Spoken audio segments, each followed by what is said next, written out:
மனோஜ், என்னப்பா இப்படி பண்ணுறா? எனக்கு என்னமோ இவ ஒத்துக்க மாட்டான்னு தோணுது. சந்தியா, நீ எதுக்கும் கவலைப்படாத, எல்லாம் சரவணன் பார்த்துப்பான். கனி, நம்ம சந்தோஷத்தை மட்டுமே பார்க்காத, நம்மளே நம்பிட்டு இருக்க அவங்களையும் கொஞ்சம் பாரு. பாவண்டி அவங்களுக்கு நம்ம தான் உதவணும். என்ன மாமா நீயும் அவங்களோட சேர்ந்துட்டு இப்படி பேசிட்டு இருக்க? இத பாரு மாமா, நமக்கு இந்த பிரச்சனை எல்லாம் வேணாம். இந்த விஷயம் மட்டும் சந்தியாவோட சித்தப்பாக்கு தெரிஞ்சது அவ்வளோதான்.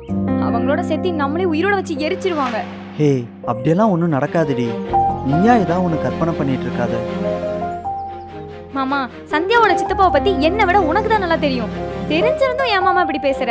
அவரை பற்றி நல்லா தெரிஞ்சதுனால தான் நான் இந்த முடிவு எடுத்தேன். அவர்கிட்ட எப்போ எப்படி பேசணும்னு எனக்கு நல்லா தெரியும். நீ என்னை நம்பி வா, நம்ம மனோஜ் சொன்ன மாதிரி இப்போ இங்கேருந்து கிளம்பிடலாம், சரியா? கனி, எனக்கு அப்பா அம்மா சொந்தம் வந்தான்னு சொல்லிக்க யாருமே இல்லை. எனக்குன்னு இருக்க ஒரே உயிர் நீ மட்டும்தான். ப்ளீஸ், எனக்காக என்னை நம்பி என் கூட வா. எங்கள் அம்மா என் கூட இருந்திருந்தா நான் எப்படி பார்த்துருப்பனோ அதே மாதிரி நான் உன்னை பார்த்துக்கிறேன்.